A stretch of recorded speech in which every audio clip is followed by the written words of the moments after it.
आता हे काम मी आता करणार आहे ते म्हणजे मी कणसं आणलेली आहेत आणि मला ते कणसं काल मी बसून हाताने काढत बसले मक्याचे दाणे, पण ते फार उशीर लागला मला आणि ते काय मला बरोबर वाटलं नाही. मग मी आमच्या मावशींना विचारलं, म्हटलं ते दाणे कसे काढायचे? तर त्यांनी मला ज्या पद्धतीने सांगितलेलं आहे त्या पद्धतीने आता दाणे निघतात काय बघूया. कारण एकाच वेळेला एवढे दाणे काढणं तसं सोपं नाहीये ना. आणि नाही दाणे काढले ना तर हे सगळे चिपकू चिपकू होतात. म्हणजे असं ठरवलं की नाही 2-4 दिवसांनी काढूया तर हे सगळे चिटकू चिटकू होतात, म्हणजे चेपतात, म्हणजे रसरशीत राहते थोडक्यात. तर हे जे आहे ते आता कसं करायचं बघू आपण. चला, मला कोणीतरी ज्या पद्धतीने सांगितलं मावशीनी त्या पद्धतीने करून बघते. खरं तर ना हे असं काढायला मला आवडतं. हे असं असं बरं का, हे असं काढायला मला आवडतं. बघू निघतात तेवढे काढूया.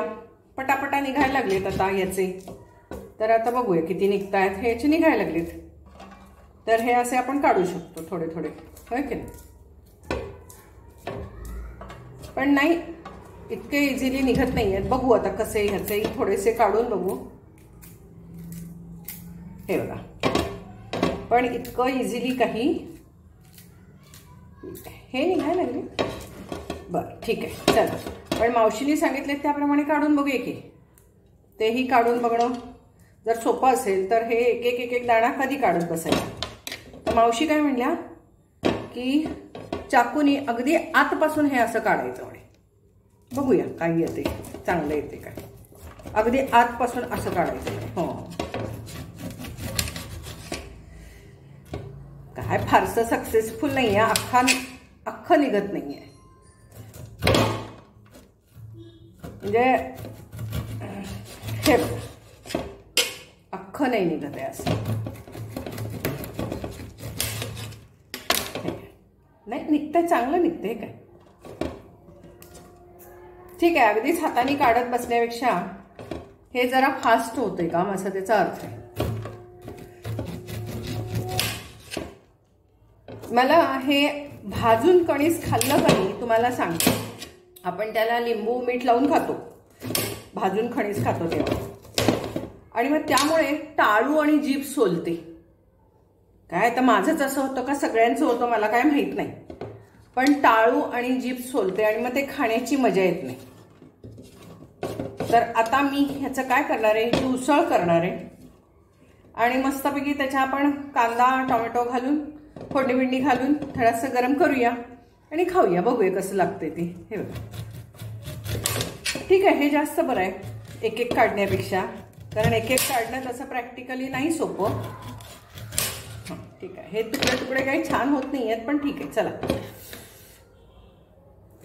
म्हणजे अखंड जर का काढायचं असेल तर घरात कोणतरी रिकाम टेकडी आपल्या टीव्ही समोर बसणारी आजी पाहिजे आणि मग तिला सांगायचं एक एक दाणा काढत बस.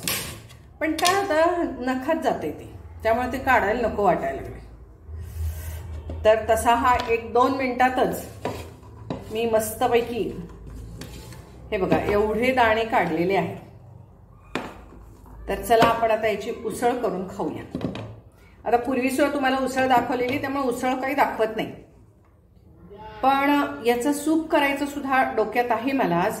बघू, सूप केलं तर मात्र नक्की तुम्हाला दाखवीन, पण उसळ केली तर काय दाखवणार नाही. बघू काय मूड येतो ते नंतर. ठरवलेलं तर काहीच नसतं आपण.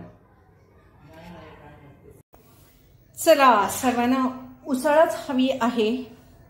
साठी आपण या ठिकाणी मक्याचे सगळे दाणे काढून ठेवलेले आहेत. हे काय एका दिवसात एवढी उसळ आपण खाणार नाही.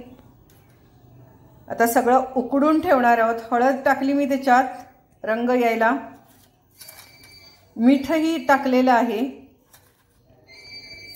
हे बघा, मीठही टाकलेलं आहे आणि यामध्ये मी आता पाणी टाकत आहे.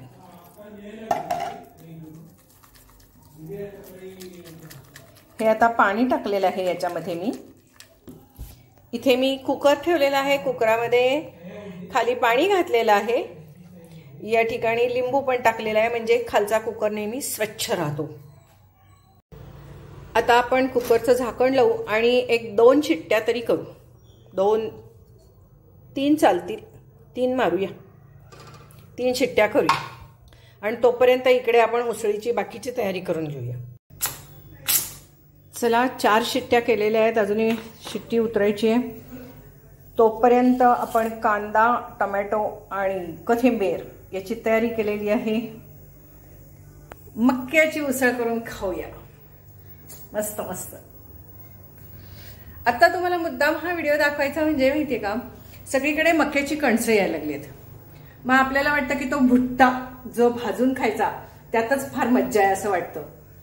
मी पण इथे घरामध्ये बऱ्याच वेळेला ते भुट्टा भाजून खात होते, पण मला माझी नातवंड म्हणाली की ते टोचतंय आतमध्ये टाळूला. आणि माझ्याही लक्षात आलं की ज्या दिवशी भुट्टा खातो त्याच्यात दुसऱ्या दिवशी जेवता येत नाही, सगळं सोलतं आतून. मग म्हटलं आता काय करायचं, तर मग म्हटलं आता ही मक्याची अशी उसळ करून खायची. आणि अशी मी 2 वेळा उसळ केली सुद्धा, पण जरा जास्त तिखटच झाली. तर आज मी अगदी कणभर त्याच्यामध्ये तिखट घालणार आहे. थोडासा लिंबू पिळणार आहे, पण मी त्याच्यामध्ये पूर्वी सांबार मसाला, रसम मसाला घातला होता, त्याच्यामुळे छान लागलं, पण जरा जास्त तिखट लागलं. तर आता एकदम सिंपल करून खाणार आहे. तर तुम्हालाही दाखवणार आहे खाताना. आणि तुम्ही सुद्धा घरी मक्के आणायचे आहेत. सगळीकडे आता मक्के विकत यायला लागलेले आहेत. मला वाटतं 50ला काहीतरी 4 वगैरे असे आहेत कच्चे. तर मग तसे आणून तुम्ही पण घरी मस्तपैकी करून खायचं आहे. एक दिवस आपण ह्याचं आता सूप पण करून घेऊया. त्यात काय एवढं मोठंसं, आणि ते सुद्धा दाखवेन ना मी तुम्हाला. म्हणजे मी तुम्हाला ते सर्व येतच असतं बरं का, मला माहिती आहे. पण कसं आहे माहितीये का, की आपण समोरच्या व्यक्तीला ते करताना बघितलं ना की आपल्याला करून खावंसं वाटतं, नाही तर आपण विसरून गेलेलो असतो या सगळ्या गोष्टी.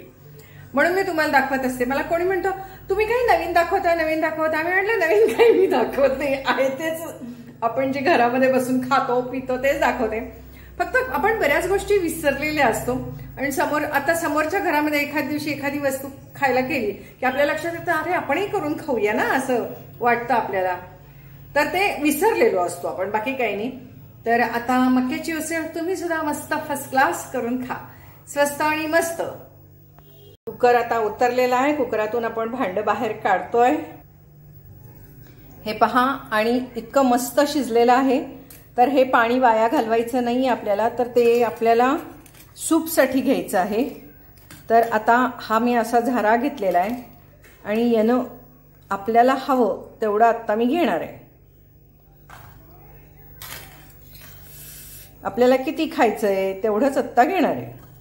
जास्त काय आपण हे खाऊ शकणार नाही. बाकीचं थोडेसे मी मिक्सरमधनं काढीन, म्हणजे या पाण्याला दाटपणा येईल. आणि थोडेसे मी त्या सूपमध्ये वरती तरंगायला ठेवीन. पण ते आता मला वाटतं आपण उद्या करूया, एकाच दिवशी एवढं खाणं बरोबर नाही. ठीक आहे, उद्या परत एकदा गरम करावं लागेल, करूया. चला, तर आता हे केलेलं आहे. याच्यामध्ये आता हा संपूर्ण घालणार आहोत आपण. ह्याच्यात भडंग पोहे सुद्धा आपण घालू शकतो बरं का. सर्व गोष्टी आपण यामध्ये ॲड करू शकतो. तर आता आपण मस्त याच्यामध्ये थोडंसं मीठ टाकू, कणभर तिखट टाकू, बास की. खरं तर याच्यात पाणीपुरी मसाला टाकला तरी छान वाटतं, चाट मसाला टाकला तरी छान वाटतं, मस्तच लागतं, काय प्रश्न नाही. यामध्ये मी भडंग होता तो मिक्स केलेला आहे. थोडीशी माझ्याकडे खारेबुंदी आहे, तीही टाकते चवीला. त्याचप्रमाणे शेव आहे, लसूण शेव, तीही आपण टाकू. फरसाणा पण आहे, परंतु फार नको. आणि आपल्याकडे पोहे आहेत लावलेले, ते आपण याच्यावरती टाकू थोडेसे. आणि तुम्हाला दाखवते किती सुंदर दिसतंय हे सगळं. छान, मस्त मस्त. घे, तिथं नाही ठेवायचं. घे, हे घ्या. मस्त मस्त मक्याची उसळ खाऊन सांगणे आम्हास. नीट घ्या, बनियन नीट घाला. हे काही असं दाखवत बसायचं. बघा कसं झालंय, टेस्ट बघा कसं झालं. छान लागतंय का?